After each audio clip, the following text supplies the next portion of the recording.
Hello, guys. Welcome to another show here on Wednesday, October the 16th. Oh man, my throat's kind of stuffy. And welcome to another episode of my podcast, which is the Yari Show. And the Wednesday Night Wars continue yet again. Oh boy. I don't think I've ever seen a bad NXT show in a while. Whether it's the takeovers or even the whatchamacallit, the regular shows. Even the regular shows are fun to watch. Tonight was not that good. I mean, it wasn't bad. NXT tonight wasn't bad. It just wasn't very good. It wasn't as good as, say, past shows. What's going on, Danny? And then AEW, we'll have fun dissecting that debacle of a show. Doing pretty good, Danny. How you doing, man? So yeah, I guess we can start with NXT. I don't think I'm gonna go through match by match and dissect every match. I'll just probably talk about the show as a whole. Not very good. Not as good as it should be. A little underwhelming, in my opinion. Finn Balor, he's supposed to be on the show, but he hasn't been on in 2 weeks since he debuted. And yes, they're trying to save him for something. They don't just want to... Anthony, turn off your mic. Or wait, you're on your phone. Never mind. No, Anthony, Tony, turn off your mic. You'll still hear me, just turn off your mic. Alright, so what was I saying about NXT? Oh yeah, I guess they want to save him for something. Actually, you know what? I think I'm gonna mute you. I'll mute you for you.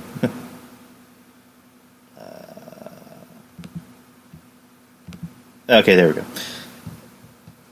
So they want to save him for something interesting, I guess. I guess we just assumed it was going to be him and Adam Cole, which that doesn't seem like the case. It looks like it's going to be Ciampa versus Cole. Okay. So when the fuck is that going to happen with Finn and Cole? I mean, are they going to make it a triple threat, or are they just going to have Finn debut after the match? I don't know. Donovan Dijak versus Keith Lee was fun. I like watching those two work. Two big guys. I mean, Keith is more of a big guy. Dijak's he's more of a tall, muscular looking motherfucker that can obviously beat the shit out of you in a real fight. I mean, the match was good. The match is very good. But we've seen these guys fight before. So, and again, it's not like I'm not trying to be a snob. I'm not trying to be one of those wrestling snobs or anything like that, but I kind of like to see these guys maybe fight other opponents. That's just me.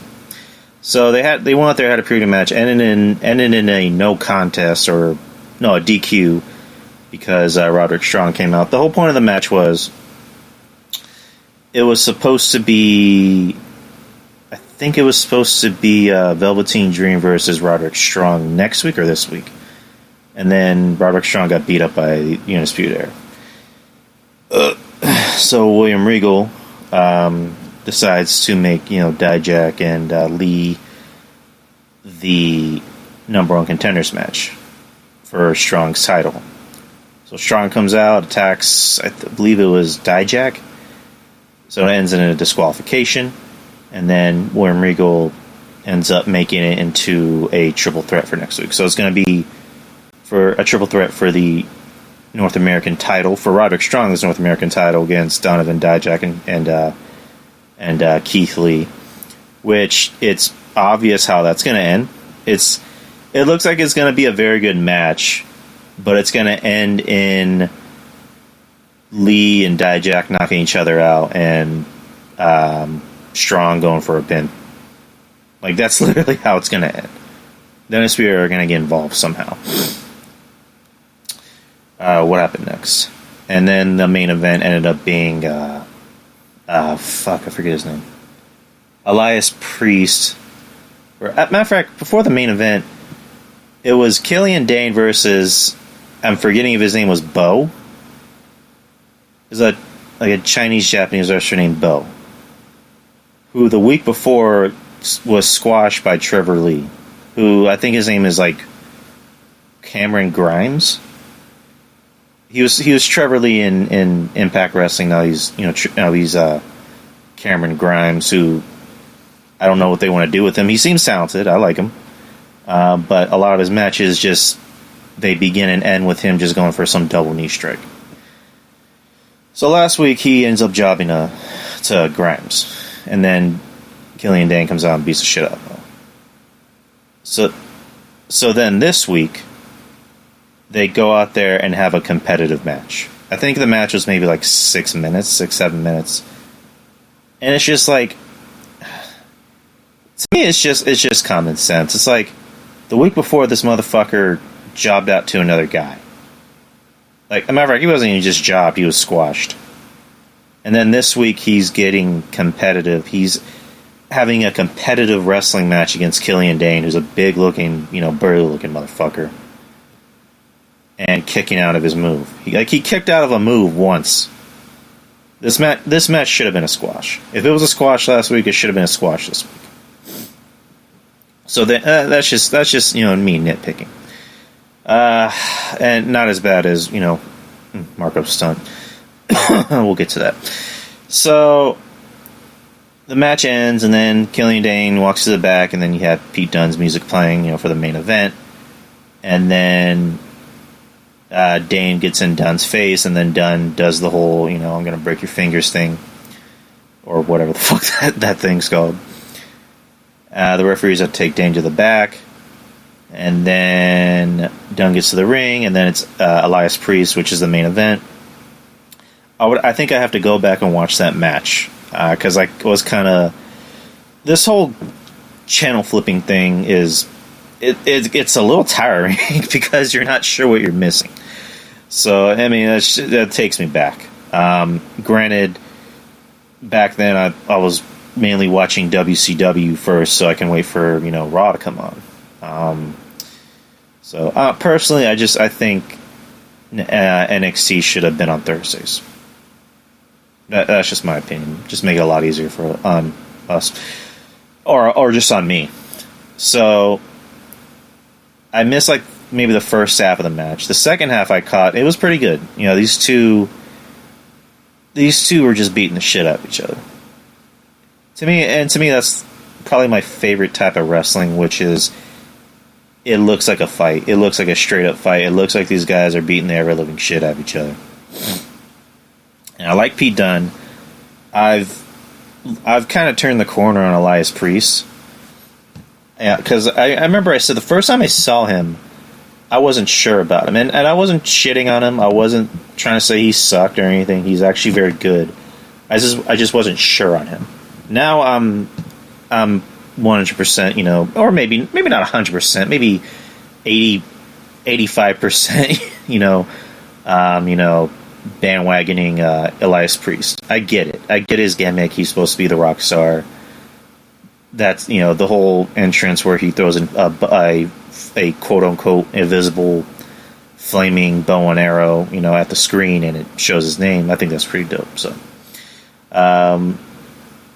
they, again, they have a really good competitive match. The match ends with Priest kicking...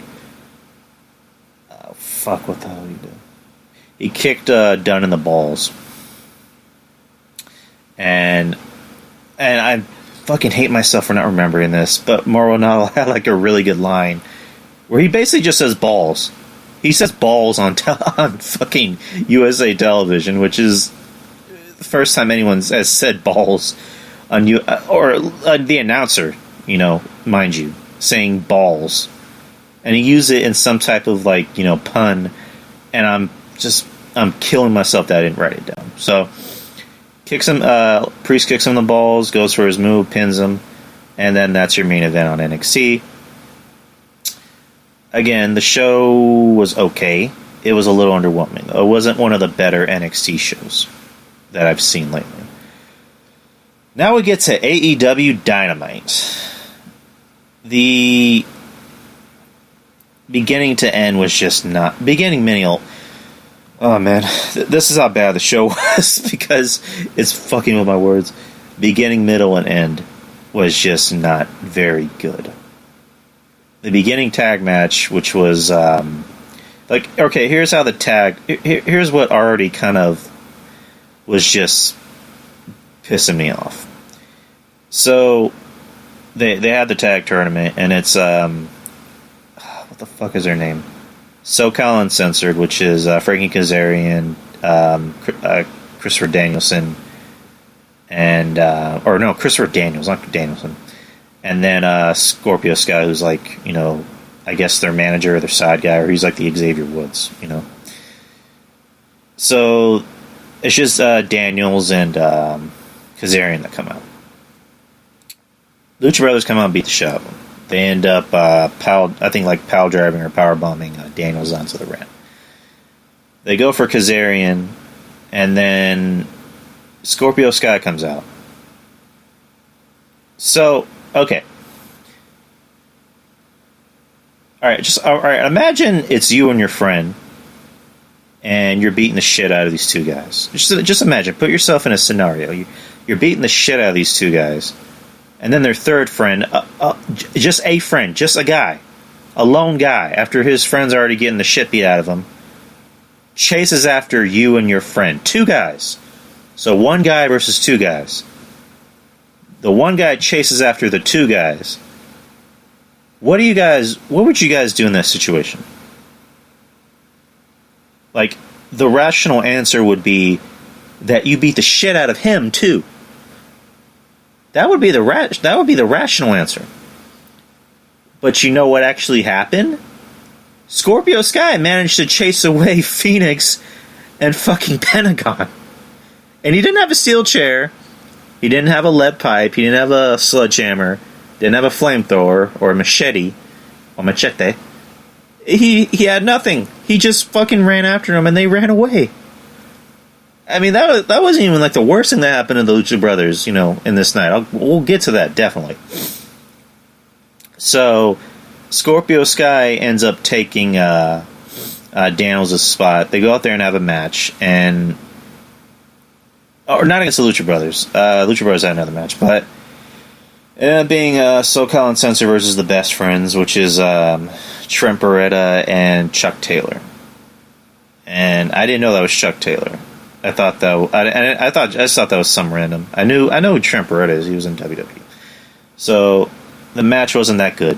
It did nothing for me. There wasn't really anything exciting about it. I was able to catch Private Party and the Young Bucks match and Private Party from last week because I know a lot of people were talking about it, and it was pretty good. I liked it. The best match I've seen so far on AEW television. So, SoCal Uncensored wins, which, again, begs the question, who's supposed to be the heel and who's supposed to be the face? Because I know the big thing about AEW is that we have no heels and faces. Jericho is clearly the heel, but he gets a hero's welcome anytime he comes out. Cody acts like a heel in real life, but he acts like he's Jesus Christ on television. Brandy acts like a heel on television, but acts like a face, you know, talking about how, you know, she was heartbroken that she couldn't win some figure skating competition or something.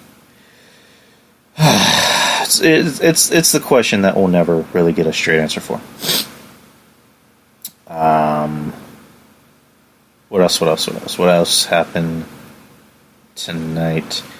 Santana and Ortiz, formerly known as LAX, but they're not just Santana and Ortiz, go out and just squash two jobbers. I mean, that was about it. And then Jericho gets on screen and announces that it's going to be Santana and Ortiz versus the Young Bucks at Full Gear, which is November the 9th on a Saturday. So, won't be able to see that. I'll try to catch it. pay money to see that. And by pay money, I mean one of you guys better give me a fucking link. Or not. What happened after that? Oh yeah, the tag match that we're all fucking... that I have a lot to say about it.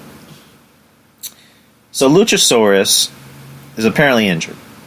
So in Luchasaurus' place, it's Jungle Boy and Marco Stunt, who versus the Lucha Bros of Pentagon and Phoenix. So I have never seen Marco Stunt wrestle. I've never seen Jungle Boy wrestle either. I've heard nothing but good things about Jungle Boy, but Marco Stunt I've never seen wrestle, and I hope I never have to see him wrestle again or have him be anywhere near a wrestling ring again. This motherfucker has no business being in a ring. It is embarrassing to see him in a ring. And before anyone, has a meltdown, saying, oh, but Rey Mysterio had muscle. Rey Mysterio could work. He looked believable out there wrestling against Kurt Angle, or Chris Benoit, or Eddie Guerrero, or The Undertaker. It looked good out there because Rey could work. Marco Stunt he cannot work. Marco Stunt looks like he looks like somebody's little brother. It's like my girlfriend's cousin's son. What is it? I don't know if he's like 13. He's 13, 14. He outweighs Marco Stunt by a lot.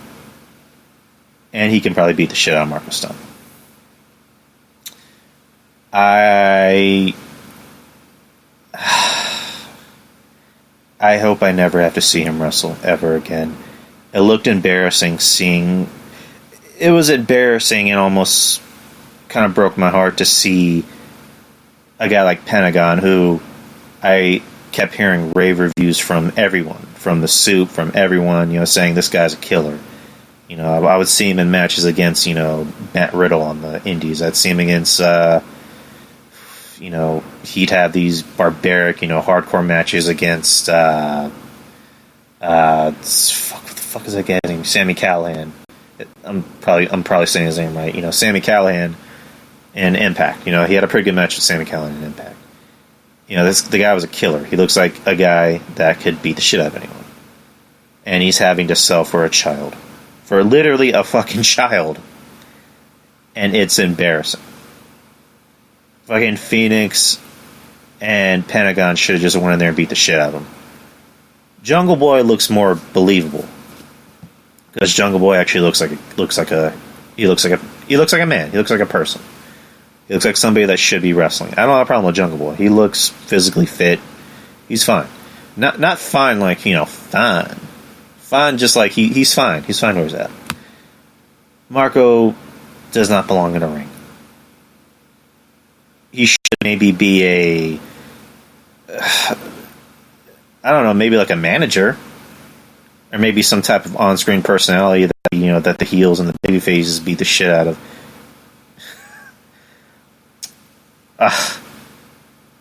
Don't be lying, Danny. Come on. I mean, okay, I admit he's fine. He's kind of fine. Anyway, you made me lose my train of thought, Danny. Damn it. If Marco Stunt wants to be like a manager or some type of on-screen personality that irritates the fans, like a James Ellsworth, someone just beats the shit out of him.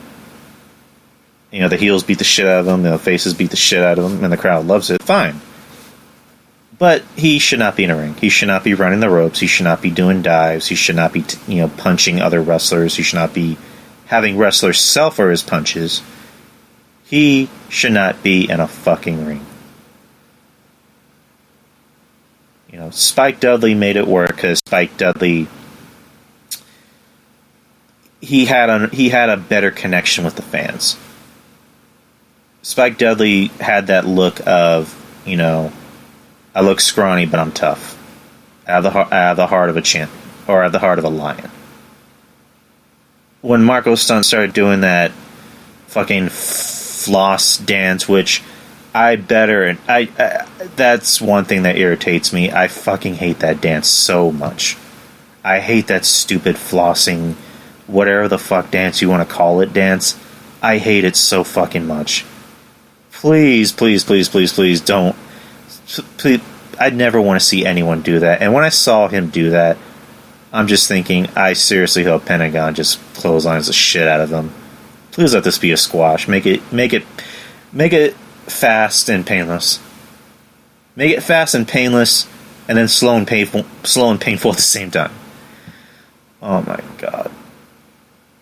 And yet there's people defending him. There's people that try to defend his work. How can you defend his work? Oh my god. So the match went on a little longer than it should have. And Stunt was getting an awful lot of offense in. He was getting more time than Jungle Boy, which made zero sense. Oh no, Marco Stunt should be fired. There you go. Anyways, moving on. What was the match after that? It was... I know I said I'm not going to go match by match, and I'm doing the opposite of what I said. Whatever, fuck it. So, the next match is a tag match with Moxley, Pac versus Omega, and whatchamacallit, Adam Page. Okay match. It was a fun match. It was a nice way to get the crowd riled up. Ends with Moxley bringing in his baseball bat with barbed wire, and Pac ends up taking it, throwing it out, and telling Moxley, what are you doing? You're going to get us disqualified. Even though Moxley hit Omega in the stomach with the end of the bat, logic. We're gonna logic the shit out of this show. So Moxley ends up dirty deedsing Pac, or whatever he's calling his move. What's up, Perk Dog? So it ends with Omega and Page, beating the shit out of Pac and taking the win. Now we get to the main events. The main events, people. What's up, Sasha? The main event being Chris Jericho, the AEW World Champion, versus Darby Allin for the AEW World Championship in a street fight. A Philadelphia street fight. Listen when I say that. A street fight. Because I'm going to explain how this match went in a street fight. There ends up a Philadelphia street fight with rope breaks. When's the last time you ever heard of rope breaks in a street fight? God. I was having fun with this with White Sox Sal because I'm just like, it's a fucking street fight and there's fucking rope breaks. I mean, the match itself wasn't that bad. It was actually pretty fun to watch. Yeah, he's a member of the KKK. I mean, what can you do? Yeah, in the Jay and Silent Bob movie, he revealed that he's the Grand Wizard of the KKK in the Jay and Silent Bob reboot, which I heard is actually getting very good reviews. So, but yeah, the match itself wasn't that bad. There was a point in the match where Jericho, in the street fight, ties up Darby Allin's hands to his back. To just do the whole I'm gonna abuse him, beat the shit out of him, because I think his new nickname or gimmick is he's the what is it, the bringer of pain, the pain bringer, House of Pain, whatever the fuck it is. Somebody's gonna know what it is. Pain bringer, pain maker, whatever. He's the pain guy. He's the whatever bringer of pain thingy. House of Pain, pain. Yes. Yeah, that's a great way for Jericho to get heat. Use his Grand Wizard clan outfits. Max Payne, House of Pain. white heat. Do that in front of a predominantly ethnic city like Chicago or Atlanta or something. Oh man, that made me laugh. Oh no, I'm good. I'm not saying he should do it. I'm not saying I want to see it happen. Let me be clear. I'm not saying I want to see it happen.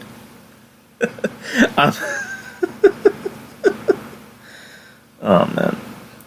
As a matter of fact, the AEW fans love AEW so much that I think they would have cheered for it. Okay, that's going a little too far. I take that back. Next PPV is White Lash. Anyways, go back to the match. The Philadelphia Street Fight. So there's another rope break in the Street Fight. And then during the match, Darby Allin starts to get a little offense in. The end of the match ends the Street Fight with Darby Allin going for some move off the top. Jericho distracts the referee. He distracts the referee during the Street Fight, while Jake Hager, behind the referee's back, punches Darby Allin in the face while the referee doesn't see during the Street Fight. So Jericho goes for the Walls of Jericho.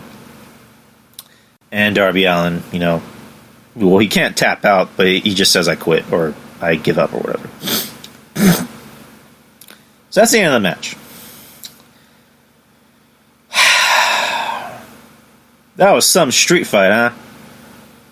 I mean, there's rope breaks, there's Jericho needing distraction, so Jake Hager can attack Darby Allin while the ref's not looking. It's like I don't even know if this is if this is worse than the Hell in a Cell. And not the match. The match itself was fine. But just the concept of how do you not follow the fucking rules? If it's a street fight, then it means anything goes. No holds barred. Yeah, Vince Russo. There you go. Danny. Vince Russo.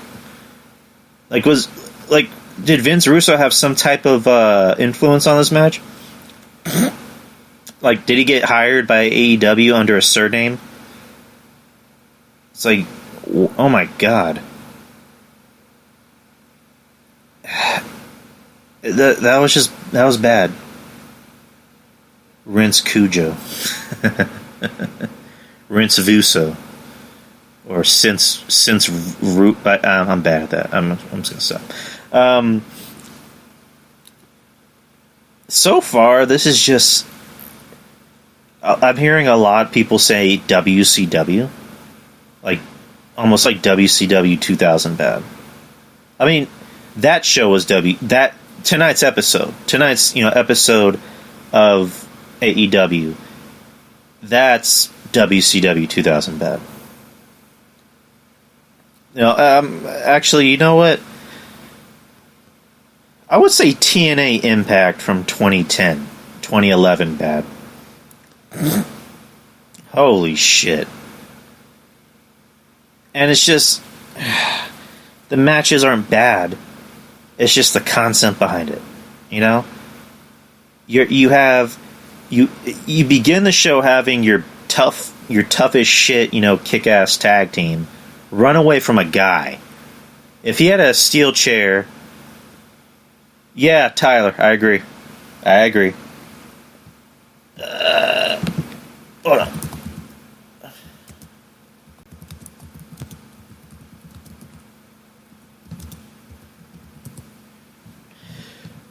You begin the show having, and yeah, I haven't really spoiled anything for Tyler because he hasn't.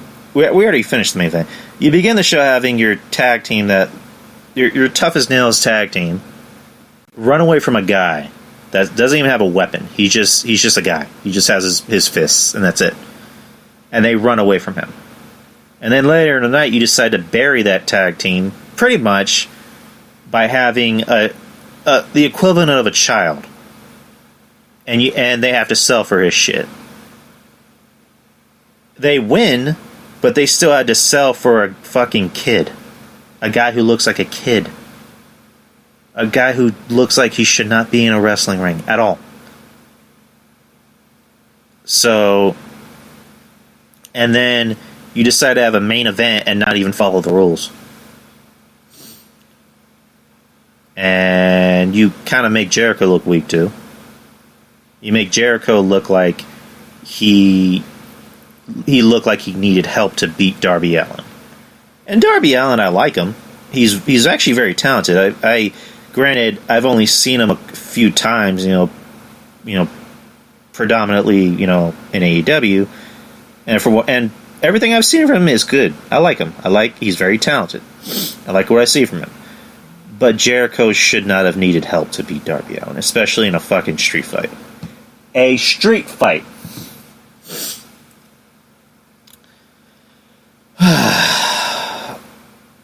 Oh no. I mean, okay, here's how the match should have gone. I don't have a problem with Darby Allin being competitive with Jericho. Darby Allin, I buy him over fucking Marco Stunt. Very Triple H circa 2003 with Evolution. Well, I don't know about that, Danny. And how I think it is like a lot of the guys he was facing Triple H during that period. Who was he facing? I forget. It was like was it Rob Van Dam, Scott Steiner, Booker T, and then Kevin Nash and Goldberg and Kane. It made sense that he needed help. For Triple H, it made sense because you're going against guys that are bigger than him and tougher than him, and more popular and better in the ring than him. So it made sense, because Triple H was the heel. For Jericho, he should not have needed help beating Marco Stunt. And again, my beef with the match is that I have no problem with it being competitive with Marco Stunt getting some offense in. He looks like someone who can be a sympathetic babyface. I buy him over Stunt. I mean, the match should have ended with Allin looking like he's going to win. And then, fucking you have Allin, or not Allin, you have Jim Ross, on the mic, going fucking apeshit crazy. Like, oh my God, Allin's going to do it. He's going to do it. He's going to do it. And then Jericho, being the clever veteran he is, finds a way to, get a win. That's how the match should have ended. And then just have the rest of the Inner Circle beat the shit out of him. Like, that's really how the match should have ended. So, I don't know. They made a lot of guys look weak. In my opinion. They made Jericho look weak. They made Pentagon and Phoenix look weak. Are they still keeping track of wins and losses? Did you know what the Judas effect? He won with the Walls of Jericho, Danny. So I don't even think. Wait, is it the Judas effect? Is that like that punch or clothesline or something? Yeah, all right, he didn't use that move. He used the Walls of Jericho. But yeah, that was your show. That was your AEW show. NXT maybe had the slightest edge tonight, but overall, both shows weren't that good. Yeah, it's a pretty weak move. It's almost as bad as it's maybe a little better than when John Cena was doing that weird Super Saiyan punch move, whatever the fuck it was that he kept trying to do. But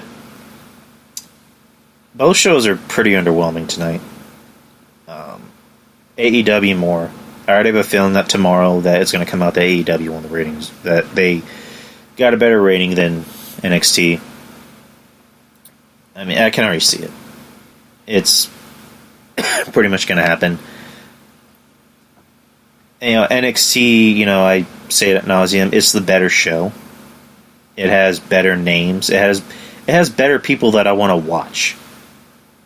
And it's a WWE show, but NXT has always been treated like it's its own brand, it's its own entity, It's its own company. And as much as people want to shit on Triple H has been a huge help in that, because you can say what you want about him. At the end of the day, he's one of the boys, or he's one of the boys.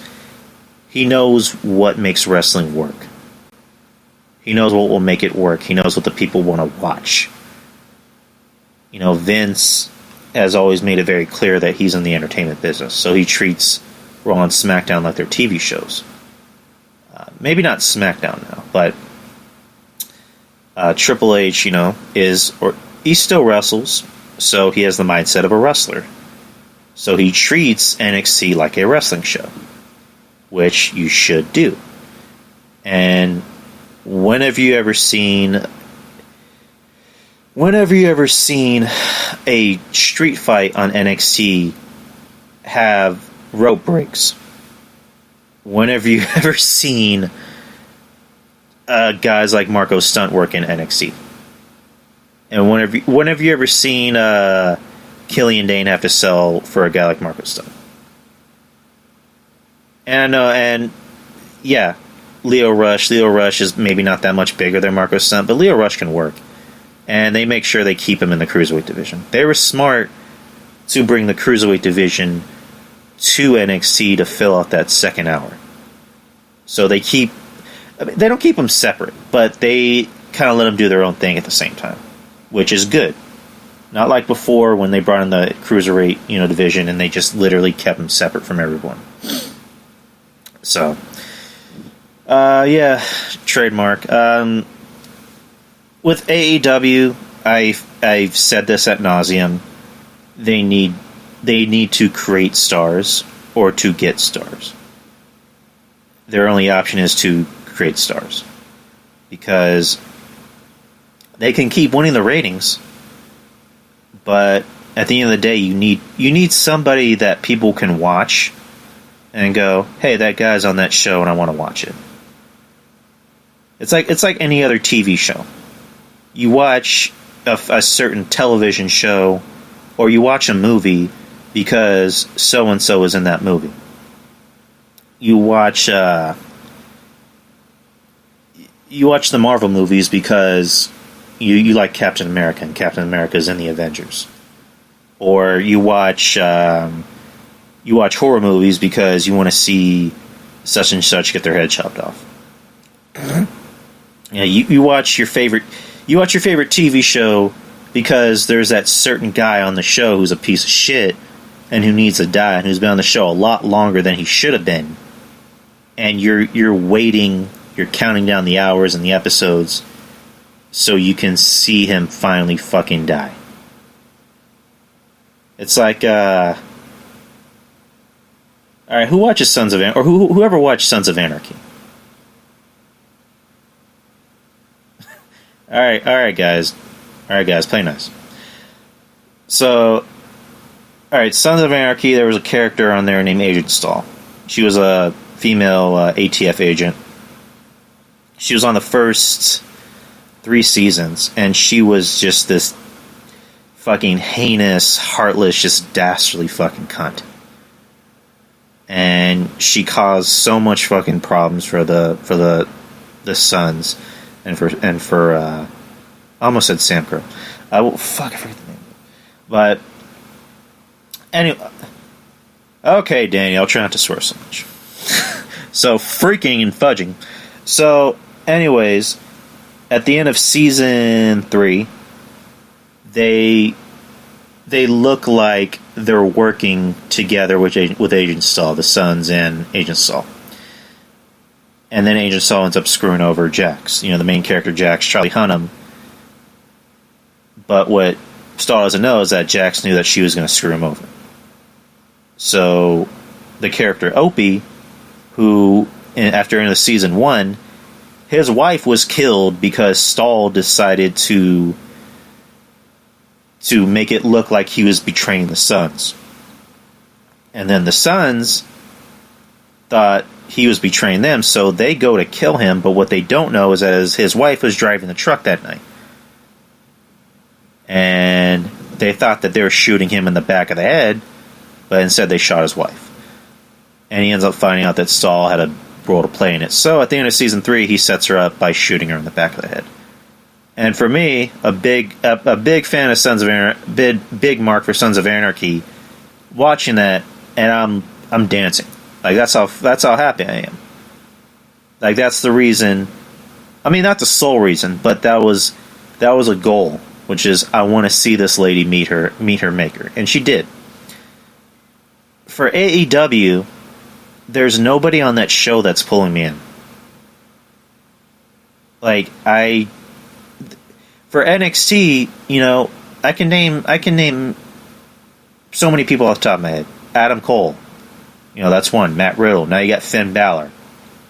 You got Donovan Dijak. You got I almost call him Trevor Lee. Keith Lee. You got Shayna Baszler. You got Rhea Ripley. You got Walter. You got people that I want to watch.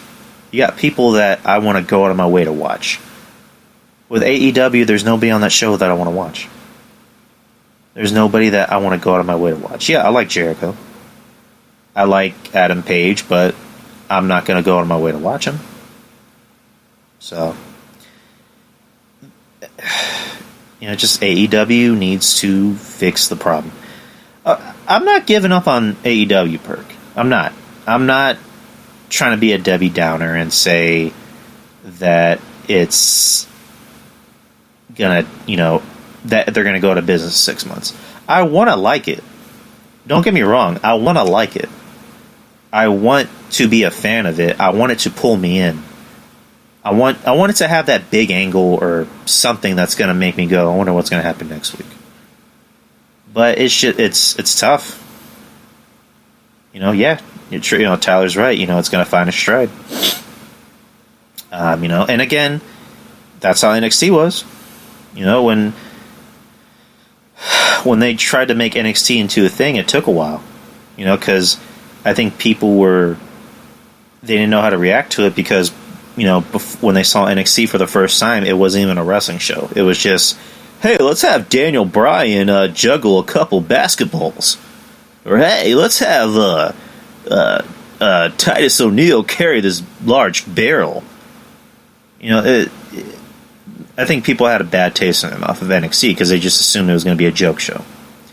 But then they finally decided to turn into their developmental, and it became, big overnight. Well, not overnight. Let me retract that statement. It organically became something on its own. And then it started to go out and get names like Finn Balor, like, Kevin Owens, like, Sami Zayn, Shinsuke Nakamura. And then, eventually build their, own, homegrown stars like Enzo and Cass. I got names like Bayley, Sasha Banks. It created Charlotte. So, with AEW, it needs to find a stride. I like some guys there. I like MJF. I think MJF could be their star. I personally think if you keep grooming him and putting him over, Adam Page, I think he could be this. I think he could be a star. I like Moxley, but he's not really showing me anything different than when he was Dean Ambrose. But that's really about it. Girlfriend just came in. There's no way in hell you can convince me that Marco Stunt is anything. I'm sorry. I'm not even a Sammy Guevara fan, but I'd rather watch Sammy Guevara over Marco Stunt. I'm done picking on Marco Stunt. All right, that's all I'm going to talk about for Marco Stunt. I'm done. So, what else is in the news? Oh yeah, Sacha Baron Corbin had a question. He wanted to ask me about Mike Bennett. So yeah, Mike Bennett. I don't know I think he went on his Instagram or Twitter or Facebook or something, basically putting out this this big letter saying that he asked for his release, and the reason behind it being is because he's not satisfied with not really his position in the company, more the fact that he doesn't get to work. That he wants to work for his money, which the way I look at it. I guess I get him. I get it, and at the same time, I look at it as like, dude, He wrote on the notes app on his phone. What a loser. Yeah, all right. So here's kind of what I remember about Mike Bennett, during his time in the WWE. I bring him in with Maria, and it looks like they're going to give him a push. And then he's off TV because he's in rehab, and then his, Maria gets pregnant again. Or not again, for the first time. And then he's brought back in another role, and this time it's to make him look like a little pussy. Which, that was interesting. It was a nice gimmick, because it's something we haven't seen in a while. And then Maria got pregnant again, and then they took him off TV again.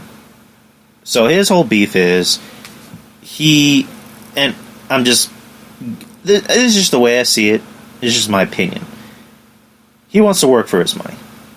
He doesn't, he said in his notes, I don't want to keep telling my daughter you have to work for your money when I'm not doing, or you have to work hard when I'm not doing it. The money is all good, but at the end of the day, I want to work.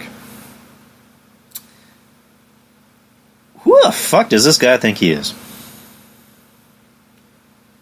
Like, does this guy honestly think if he goes anywhere else, he's going to be anything? Is AEW going to pick him up? Is Ring of Honor going to pick him up? Which I don't know why he'd want to go to Ring of Honor at this point. Is New Japan going to pick him up? Maybe Impact, I don't know. But this guy needs to realize, at the end of the day, he has a kid. And he's going to have another kid on the way. Those cushy, 6-digit paychecks are what's going to fucking matter. As you get older, you have to realize it's not always about you. You have to realize it's about somebody else. The money that you're bringing in is for that person. You're gonna work jobs. You're gonna work odd jobs that you feel like you're not being used right. And I've been there. But I'm at the point now where my money isn't just my money. It's somebody else's money. My money is the type of money that keeps our water running, that keeps the lights on, that keeps our heater running. My current job isn't that bad. I mean, it's not the greatest job in the world, but it's a good job and they pay me well. But I realize I gotta keep doing what I'm doing. I gotta keep working, and I can't, whine about it. Sometimes there's that saying, choose your hero to die, choose your sword to fall on or your hero to die on. For Mike Bennett or Mike Kanellis, whatever you want to call him, he just signed a new fucking deal with the company. Isn't the reason why he came to the WWE was for money? I mean, I'm not saying a lot of these guys on the indies are broke, or a lot of the guys in, New Japan or, AEW or whatever are broke. But you come to WWE, I mean, you see a guy like Zack Ryder and Kurt Hawkins are doing a fucking podcast about toys. And they're getting paid six figures to just talk about toys and eat catering. Same thing with Paige. Same thing with who's another name? Same thing with Titus O'Neil. Well, Titus O'Neil, he does good things for the company as an ambassador. Same thing with EC3. Those guys are getting paid, good money, and I don't really hear them complaining about it. EC3, it looks like he just doesn't want to be there anymore. I mean, I don't blame him, but you haven't heard him wanting to leave. I mean, as much as they keep having guys fuck Russo's wife in front of him, he's not leaving. Those guys aren't going to leave. For a guy like Mike Bennett, he's talented. And I say it the way I'm saying it because, to me, Mike Bennett is he's very generic. He just seems like a guy you create on WWE 2K20. He has very generic moves, he has a very generic look, and that's it. So, for him to sign another deal to, and I was listening to, what's it called? I was listening to Global Balding with John Draper. He made a good point. They literally paid Maria and Mike to fucking go to rehab and then have a baby. And then and then they're nice enough to re-sign him and give him a slight little push on TV. And then allow his wife to still get paid while she's pregnant. And then they put a title on her and then on him twice. And now she's on maternity leave, and now he's asking for his release after just getting re-signed and getting a small push and getting a title. Fuck you. You're right, trademark. Luke Harper, he made that nice little... With Luke Harper, I get it. I like Luke Harper. Luke Harper seems like a stand-up guy. Mike Bennett just seems like a dick. He seems like a fucking asshole. I am just being really just sassy tonight. Oh my god. But with Harper, you can understand why. Harper deserves better. Harper's a guy that should have gotten... I don't want to go as far as saying, being the main event of Mania, but just he should have gotten a push. He seems like a guy that should have gotten a lot better than what he had. Because Harper is actually interesting to watch. He looks like a killer. He can talk and he can work. With Mike Bennett, what does he have to offer? So, I don't know what they're going to do with Mike Bennett. I mean, they should have fired him a long time ago. There's a lot of guys in this company that still have a job that they should have fired a long time ago, but they refuse to fire anyone. All right, take care, Tom. So, I doubt it. They're not going to let him go. He's going to ask for his release, and then they're going to extend his contract and just force him to sit in the back for catering. So, even if he does get released, again, where's he going to go?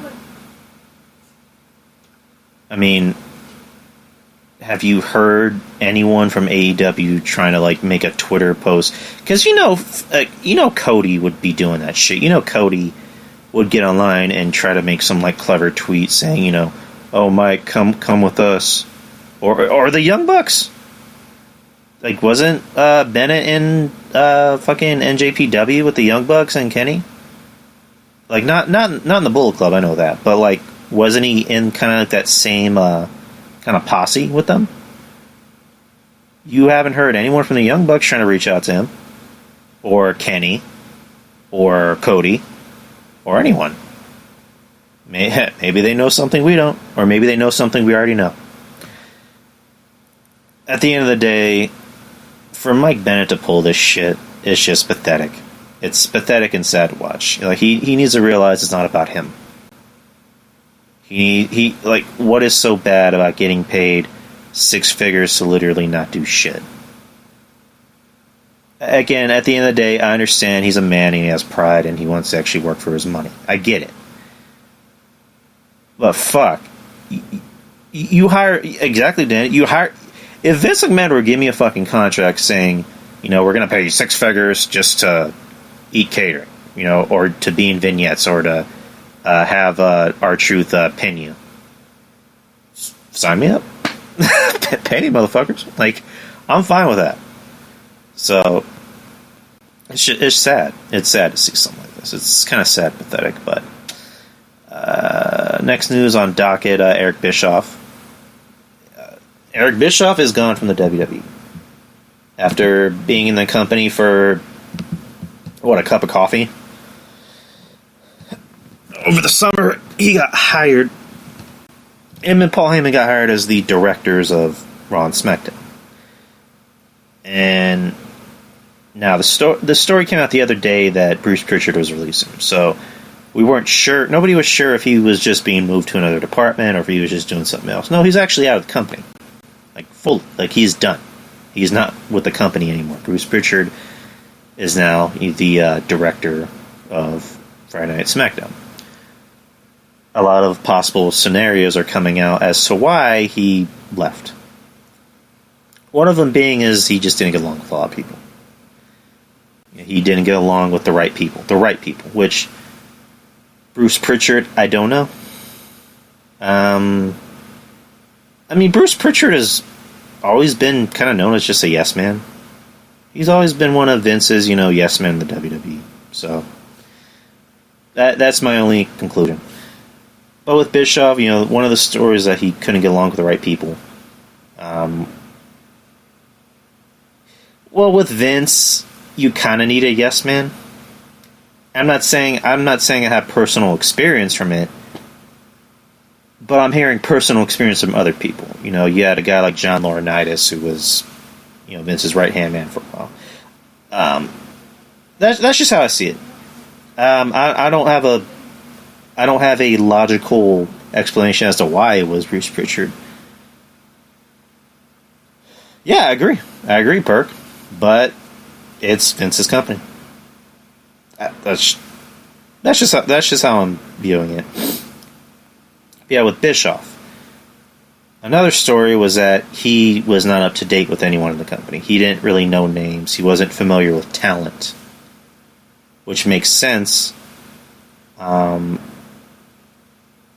you would, what was that podcast with Conrad? That 83 Weeks podcast. Whatchamacallit? Conrad would try to, I guess, remind Eric of people in the business, like saying, "Hey, have you heard of such and such in Ring of Honor or WWE?" And Eric had literally no idea. It seems like when Eric left wrestling, when he left, WWE back in 2005, and he was kind of gone for a while, it almost seemed like his interest in the current product left. Because I don't think I ever really heard Eric comment on the current product. So when I heard Paul was going to be head of Raw, that was interesting because Paul is more in tune with the modern product. Change will happen unless Vince steps down. Yes. With Eric, I just thought that was very out of left field because you hadn't heard from Eric Bischoff in quite some time. You hadn't heard about him doing anything in the business, since he left TNA. So that was surprising, and it's even more surprising that he was not there that long. That he just you just remember the news that he was hired, and now he's fired. So they put him in the back. Some of your older audience. Yeah, but I forget who. Somebody made a good point that, and I forget the right way it was said, that sometimes greatness and knowledge tends to wear off. You look at Paul. Paul's in charge of Monday Night Raw, and look how of a dumpster fire that Monday Night Raw has been. And Paul's supposed to be in charge of creative. He's the director, and he's also overseeing creative. You look at Eric, SmackDown. Yeah, it was good for the Fox premiere, but I don't know if that had anything to do with him. Supposedly, the story is that he really had next to no influence on creative, and he was literally just there to oversee it. So you're gonna get you're gonna get a response from him on the 83 podcast, because now he already has his post WWE appearances, I think at Starrcade, and then there's two other ones. I think he's going to be at House of Glory. I think he's going to be at Impact Wrestling. No, he's not going to be at Impact Wrestling. The only one I know about is Starrcade, so he'll give an explanation, which will probably be, he'll tell the truth, but it'll probably be a little watered down. I don't know. That's just the way I view it. I mean, that's really all I gotta say about the situation. Where could he go? I mean, AEW? Here's the thing. I don't know if Eric Bischoff should be in wrestling anymore. I really don't, because alright, he left WWE in 2005. And then after that, he was gone, to focus on, other ventures.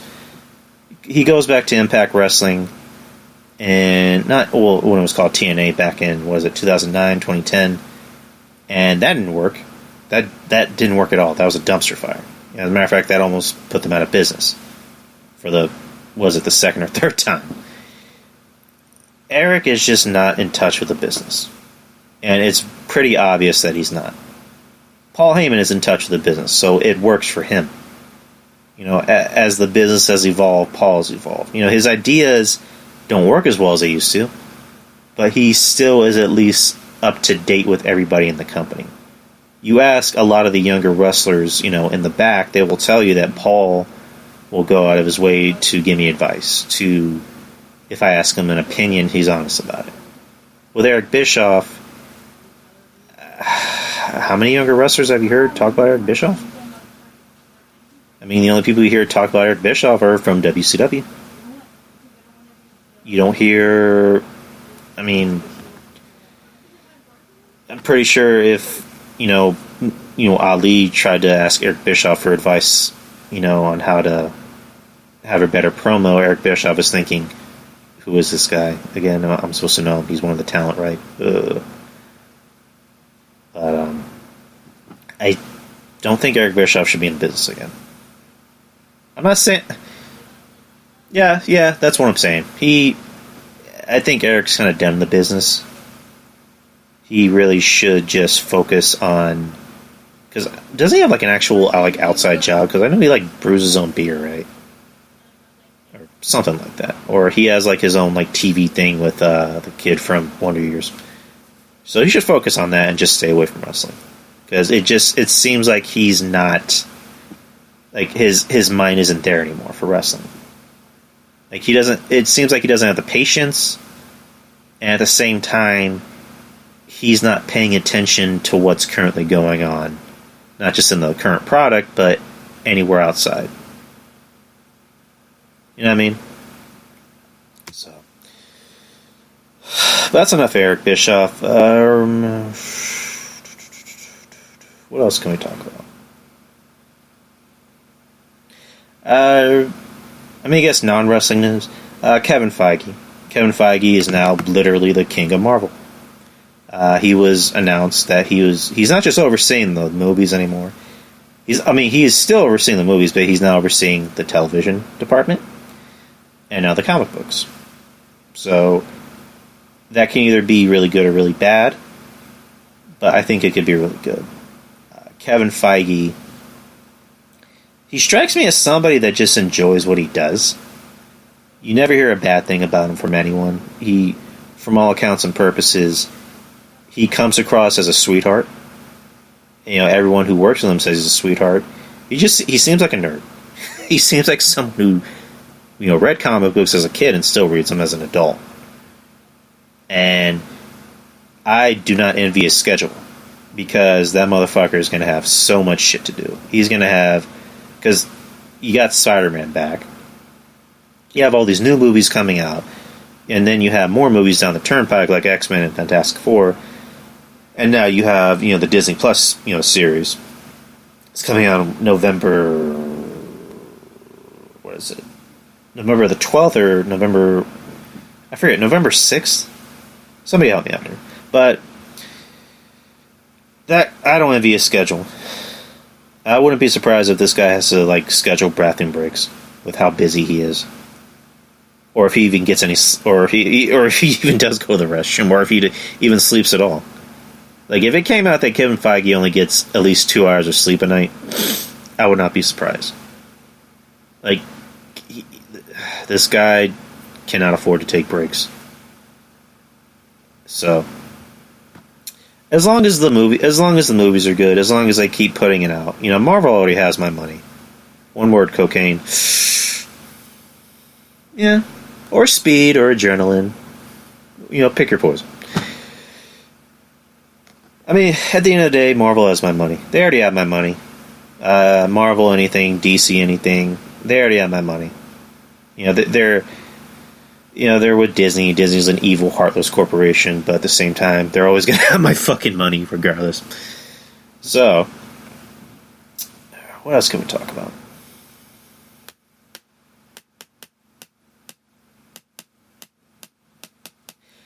I think that's really about it. If there's anything you guys want to ask me, feel free. I'll just sit right here and currently tap my pen on the dashboard. Finn's whack ass tattoos. Which was it? Are you just talking about the one on his hand? Was that like a dinosaur or something?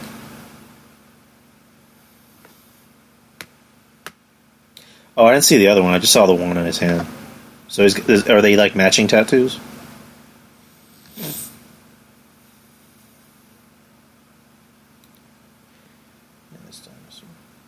Oh, I think that's just the one I saw was just his dinosaur. Yeah.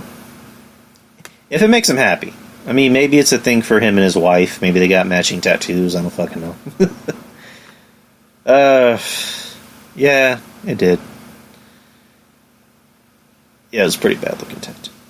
But Finn doesn't look like somebody that needs to get tattoos.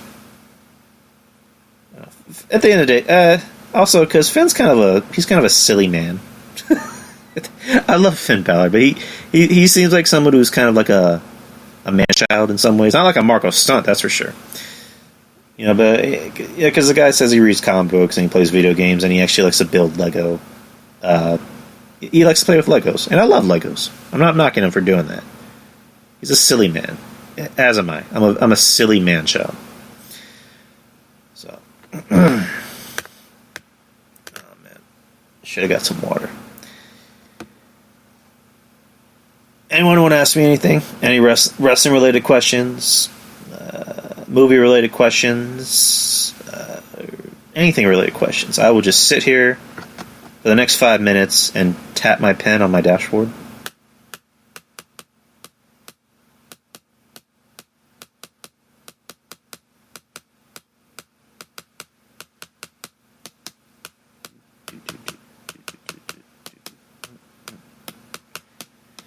Yeah, I got nothing either, purple.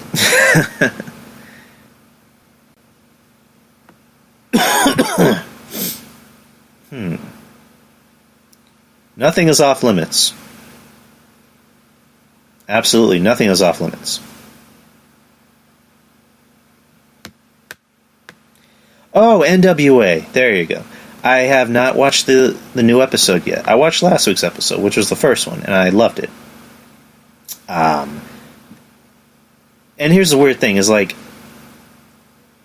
it was not like, and it's nothing like AEW, because AEW was hyped the fuck up. With NWA, they didn't hype it up at all, because all you knew was that they were getting a show on Facebook and YouTube. Like the day of the premiere, I just saw like the behind the scenes footage. And you just see like Jim Cornette, marking out, that they have the exact same looking studio with the exact same audience. He's like, they got better chairs, and I think what makes it work is that it's simple. It's just simple. It's a simple concept. With WWE, it's all about we need to make everything fancy. We need lights. We need pyro. We need music. We need blah, blah, blah. AEW, same thing. We need lights, we need pyro, blah, blah, blah. With NWA, it's just like, we're going to make studio wrestling. We're going to have just wrestling. We're not going to have dives. There's no dives in this match. There's no dives in NWA. There's no people that look like Marco Stunt. It's, if you're a wrestling fan, you want to see guys that look like guys. You want to see guys that just go out there and fight and beat the shit out of each other and talk. If you want to see something that's treated like a sport, NWA is gonna work for you. I'll be honest. I think my only knock against it is that it has a very thin roster. But again, I haven't seen the most recent episode, but it was revealed that what's it called? Damian Sandow is now with NWA. Mr. Kennedy or Mr. Anderson's with NWA. Who else? Yeah, it's an hour perk dog. Who else is with NWA? Colt Cabana. So it's interesting. It's very interesting. I like it. I love what I saw from the first episode. I'm gonna watch it. I'm gonna watch the one I missed tomorrow. Nick Aldis, Tim Storm. Yeah, I didn't know that guy was that old. He's the oldest NWA champion to date. I don't hate him. I mean, he's okay. He's good in the ring. He's decent in the ring. He's believable in the ring. I'll put it to you that way. You put him up against a guy like Nick Aldis, it works because those two actually look like guys. And I'm not trying to say I'm this manly man of men because I'm currently wearing pajamas that have pugs wearing reindeer antlers. So, but I know a guy when I'm just saying they look like guys. They look like guys that can beat the shit out of you in a fight. They look like throwback wrestlers from the 70s and 80s. And I'm not trying to say this show took me back. I'm 30, so by the time I watched wrestling, NWA was already dead and buried. So, but I like it. I like it because it's simple, and it already knows what it is. It knows what it wants to be. It knows who they want to put out there. I like the concept of, and I guess it's because I've been watching wrestling for so long that I'm used to entrance music. There's no entrance music on this show. When guys come out, they just come out. And that's interesting. And then you have the interviewer interviewing the wrestler before and after the match, which that's interesting. I like that. You have like the old school, 80s rock music, playing as the intro. You don't see Billy Corgan even coming near the ring. He's in the back working on the show. Where else do you think Morrison's going to end up on? I think he's going to come to WWE. Personally, I'd rather see him in NXT. Yeah, NXT. He could benefit more from coming to NXT because he would have better matches. If he goes on the main roster, he's just going to get lost in the shuffle, and pretty soon he's going to end up in catering. So, but yeah, NWA. I'm a fan. If you're tired of kind of like the political bullshit that's going on with WWE, and if you're not crazy about AEW, I think you might like NWA. Give NWA at least a try. Like watch it. Just watch it out. It's only an hour, so it's not that long. But just give it a chance. John Draper my boy John Draper. He put out a tweet just saying, he wants a lot of, podcasters to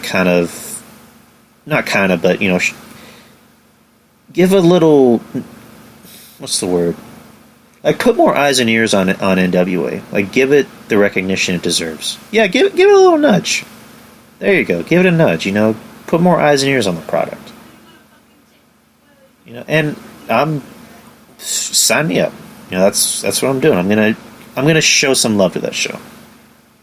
I'm not always gonna watch every show live because I work, but I'm always gonna watch the show. It's a fun show. It's simple when it's fun. Sasha Baron Corbin. Would Baron Corbin and Damian Priest make a good tag team? No. No. I'd rather not see that. So, just an opinion. I think Damian Priest and Aleister Black would make a good tag team. Danny, what NXFL team are you rooting for? To be honest, we're all going to watch it. I don't even know who the fuck the teams are. I'll be honest. There's 6 or 8 teams? I think I talked about the teams on the show once, and I don't even remember the names. So, hold on. Where's my phone at? Where the hell's my phone? Okay. Oh, okay, Danny, you already pulled it up. Thank you. Alright, so the Dallas Renegades. Why? The Houston Roughnecks.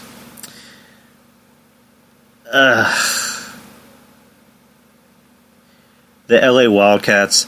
That sounds like a high school volleyball team, in my opinion. The LA Wildcats. Come on. The New York Guardians. I'm assuming, Danny, you're going for the Guardians, right? The New York Guardians. I mean, that's not a terrible name, the Guardians, but the St. Louis Battlehawks. Why not just call them the Hawks? The St. Louis Hawks. Why did that be the Battlehawks? I don't know. Seattle Dragons. They're named after gargoyles. Okay, that makes sense. Why not just call them the Gargoyles? I don't know. Seattle Dragons. How many dragons do you see in Seattle? That sounds more like a professional soccer team to me. Tampa Bay Vipers. That's not a bad name. That's not too much of a bad name. And then you got the DC Defenders.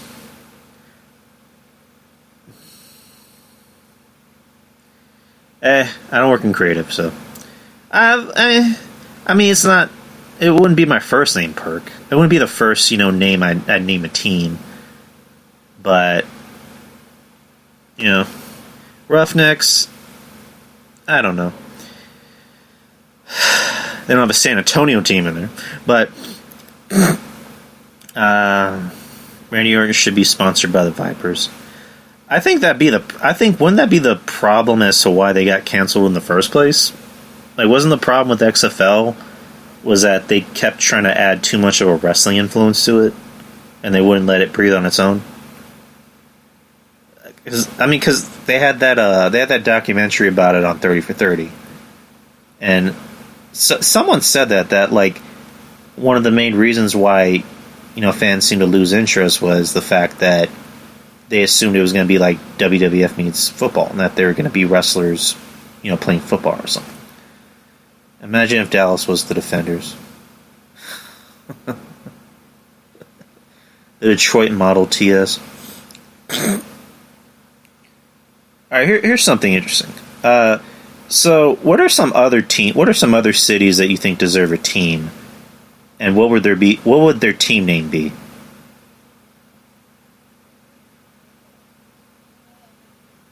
Chicago Punks. That's actually not a bad name. I like that. The Stuck-Ups. The Greenwich Stuck-Ups. Oh.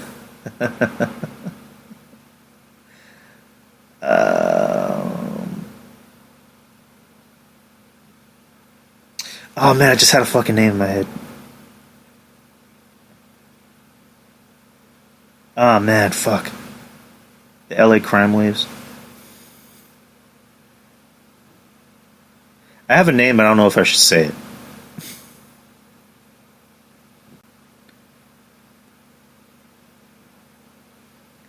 The El Paso Legals.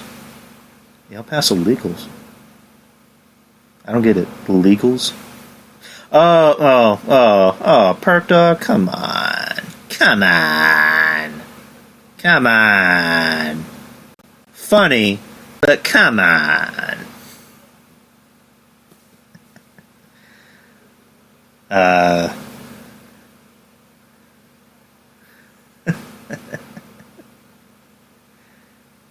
Team names. The Parts Unknown Warriors. So where exactly where would the arena be, Danny? Parts Unknown. Or would there even be an arena? It exists in our heads. Parts Unknown, duh.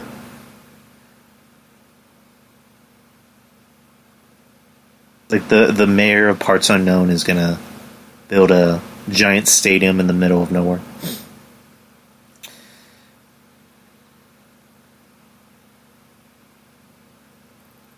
The Alaskan Bulldogs. Yeah, that was kind of bad. That wasn't as good as you guys, though. Boston Bagels. Well, I think that's already a thing. But it's like we're gonna get our asses kicked by the Bagels. The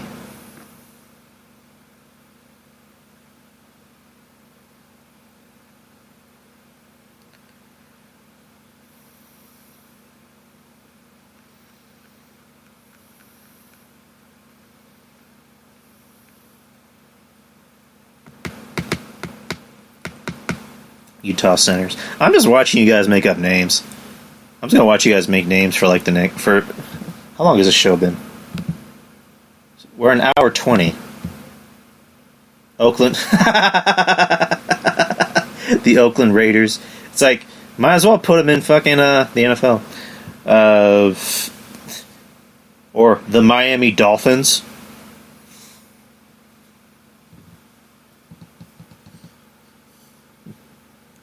The Cleveland Cavaliers.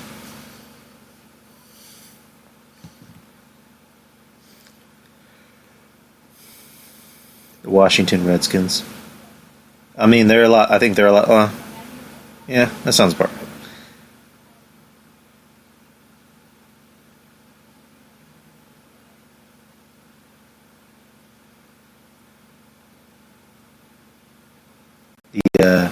Was it the Toronto Hitmen? Well, that wouldn't sound like a bad name, actually. The Toronto Hitmen? The Snow Mountain Snakes?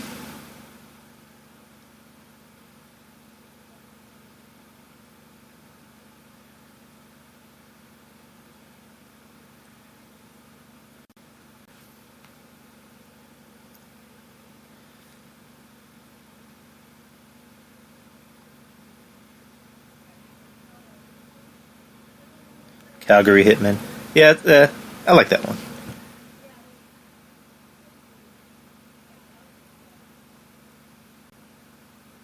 It'd be funny if Cody was trying to get his own team.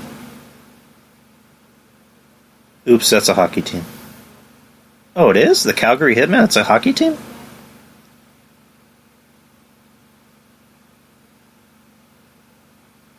Oh, CHL, Canadian Hockey League. Was it last year or the year before is when I really started getting to hockey. I was never a fan of hockey before, and then I watched it, and what's it called? I instantly became a fan of the Vegas Golden Knights. And it's just, I don't know, something about them just kind of like brought me to them. I guess it's because, yeah, come on. Yeah, I'm a bandwagoner, so what? Deal with it.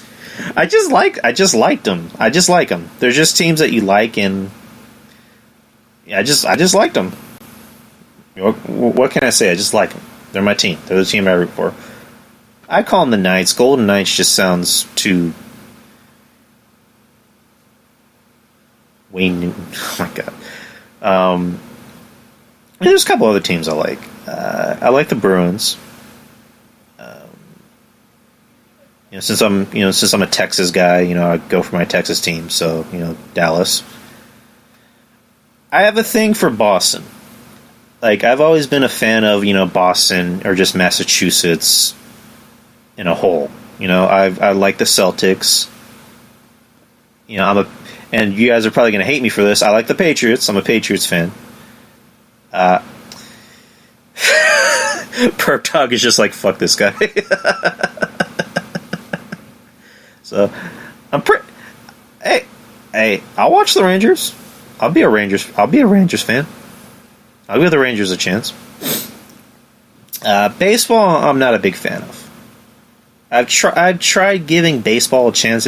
I'm just not a fan. It's just not for me. Soccer again. I would probably watch baseball over soccer. At least baseball is a little bit more exciting than soccer. I know a lot of people love soccer. I just don't see I just don't see it. I don't see what is so interesting about soccer.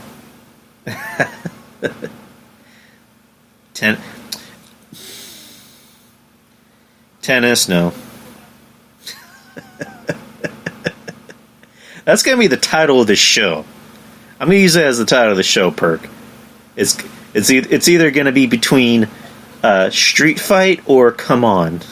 That's gonna be it. And I think I'm more of just a basketball fan. I've always been a basketball guy.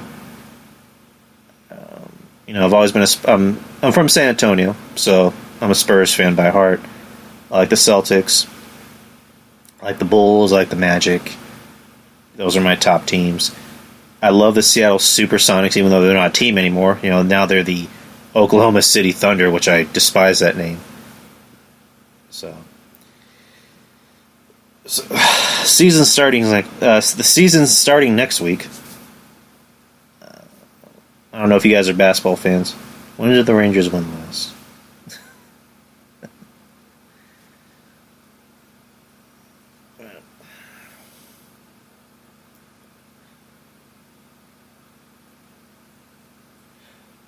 Because I know I have. All right, I had the NHL app, so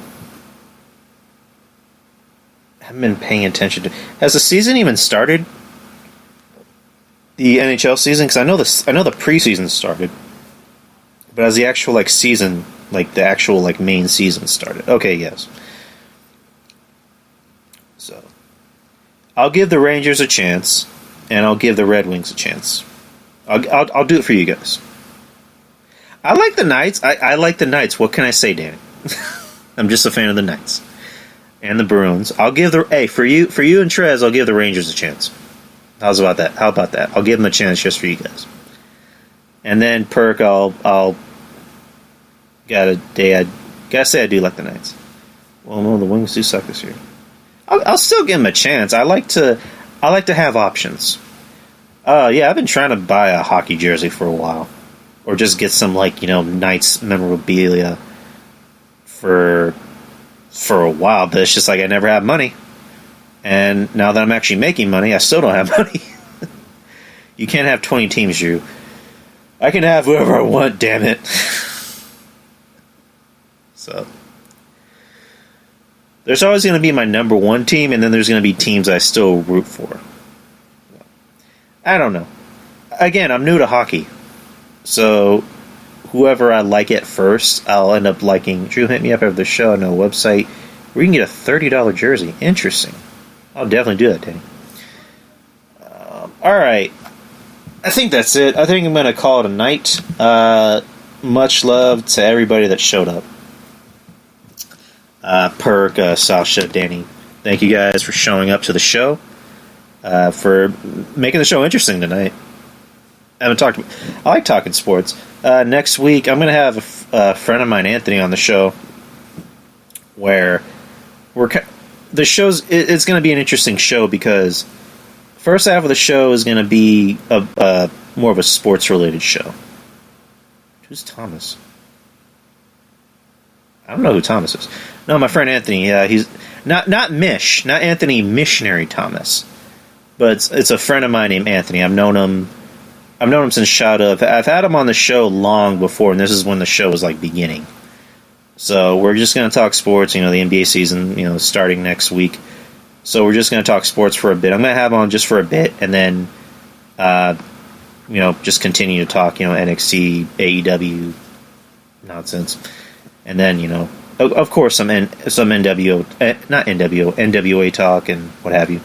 So the show is going to be kind of split in two, where the first half is going to be about sports, basketball, and then the second half is going to be about wrestling and stuff.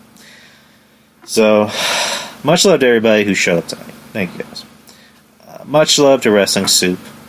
Make sure you head on to their Patreon. For just $5, you can get all types of cool shit. DTKC with Don Tony Kevin Castle. Make sure you head to their Patreon for just $5. You can get shows like Castle Chronicles with Kevin, his solo show. You can also get Dark Chronicles with Kevin and our very good friend Trez. I want to get her back on the show. Danny, tell Trez I want her back on the show immediately. Texas Podcast Massacre, if you're a fan of horror movies, whether they're modern or even, from yesteryear, or even D movies, like those really bad D movies, these guys make it entertaining. They just put out a new one. I don't think it's on... Actually, it's on their website. You can probably listen to it on their website or YouTube, but they just did one where they're talking about Blade. So, if you're a Marvel fan and a horror fan, you're gonna want to listen to this episode. I'm waiting for that episode to fucking drop soon on Google Play. Who else? The Architect podcast with another good friend of mine, Derek, and his friend Irving. They go a lot more deeper into the nerd culture than I do. Like, they talk about conventions, video games, and what have you. My friend Peter with his podcast. The Mark... Yeah, I'll plug your podcast, man. The Mark Report. Be sure to give that a listen, man. Give everybody a listen. Don't just give the ones I talk about. Give everybody a listen. If you hear about a cool podcast, give it a listen. So, who else? Tyler. Fuck, I'm just messing up words. 6:30 a.m. Tuesday on YouTube. Okay. Tyler the Trademark with his podcast. I believe he's on hiatus. That's what I heard. That's what I saw. So that's I'm not going to divulge more into that. But somebody else. Julian, Wrestling Court. Julian and Rob, another good friends of the show. Love them to death. They're good dudes. There's somebody else I'm probably forgetting. If I'm forgetting any names, I'm so sorry. Get into corner with Yuck Nasty and Dogger Baby. That fucking dope intro you hear at the beginning of the show, that's Yuck Nasty. Yuck Nasty worked tireless hours in the studio to make me a sick, dope-ass thing. That's all him. I paid him $50,000 for it. Not it. But he hooked me up, dude. If you guys need an inch, also, I'm just gonna plug Yuck. If you guys need an intro, if you guys need work on an album, or if you're an artist, or if you're a podcaster like me, or a YouTuber, and you need somebody to make you a dope intro, get in touch with Yuck Nasty. He's the guy you want to talk to. He's the guy you want to talk to. Danny, you have a podcast Sunday? Oh yeah, listen to Danny's podcast. His podcast is Sundays at 2:16 to 2:30 a.m. every 3 months. Listen to listen to everybody's podcast. Don't just listen to the ones I tell you about. Listen to everybody's. Give everybody a chance. Everybody's good. Everybody's good at something. If you like podcasts about sports, if you like podcasts about wrestling, if you like podcasts about horror movies or gardening or makeup, there's always going to be somebody that can fill that void. So give everybody a chance. Show some love to everybody. Except Conrad Thompson. Alright, guys. I will work on editing the show. It shouldn't take that long. It should show up on Spreaker. Hey, thank you, Perk Dog. Thank you, Perk Dog, for showing up to the show and being a part of it and conversing.